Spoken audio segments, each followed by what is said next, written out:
I have a story for you today, the Quiltmaker's gift.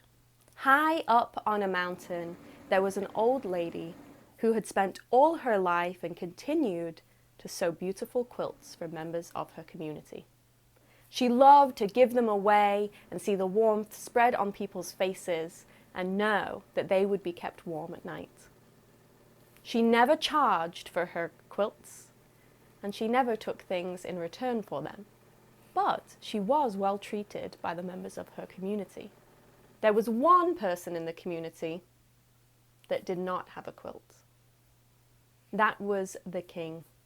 The king had many gifts and presents because he loved gifts and presents.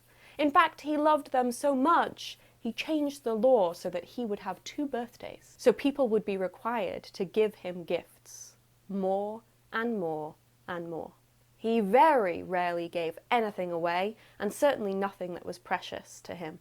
When he heard that the old lady had made all these beautiful quilts, but he had never received one, he went straight up the mountain.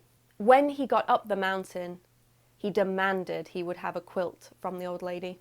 The old lady told him that he was not able to have one of these quilts, that she only gave them to members of the community that supported one another, and she had never seen him support anybody else.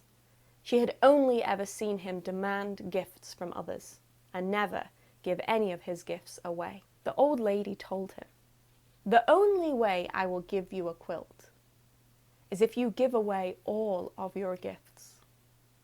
I will make a square for each one of your gifts that you give away and make it into the most amazing quilt you've ever seen.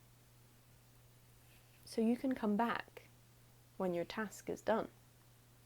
The king was furious with this response and decided to teach the old lady a lesson.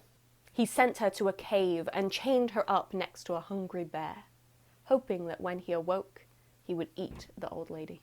The old lady waited patiently, and when the bear woke up, grouchy as you might imagine, she looked around and said, "Oh, what a hard bed of rocks you have for your pillow. If you get me some pine needles in my shawl, I'll make you a pillow, and then you'll be much happier when you wake up in the morning." The bear went off and did as he was told, and indeed the old lady made him the most wonderful pillow. He was so happy, he knew he would get wonderful sleep from now on, that he let the old lady go, and they started to chat away. The king, starting to feel a little guilty early in the morning that the old lady might be eaten up any minute, and realizing that if she was, he would never get a quilt, he went to go and see her. When he got there, he expected to have to fight off an angry bear, and didn't expect to see them two chatting away like good friends. He asked the old lady how this happens, and she said, "When you give of your gifts freely to your community, they embrace you and give their gifts too." The king thought about this for a long time and decided he might give it a try. He got the smallest marble that he owned and gave it away to a young boy. His face lit up. "A marble from the king! This is precious." The king wasn't too impressed, but he thought he would try again. He got several beautiful robes that the king had never worn himself and gave them to people who had not even got a coat for the winter. The people put on these luxurious robes and were so thrilled. They were going to be warm all winter long and look fantastic, and they knew that it was all from the king. Well, the king started to crack a smile. "This does feel good. Bring me more of my gifts." He started to give his gifts away more and more, and was happier and happier to see his community embrace his generosity. One day, he went up the mountain to see the old lady again, in an old rickety wagon.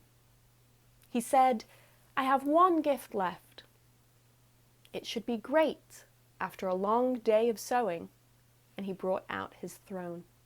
She pulled out the most wonderful quilt that the king had ever seen. Each square represented a gift he had given to the community. The king realized now how precious his one gift was.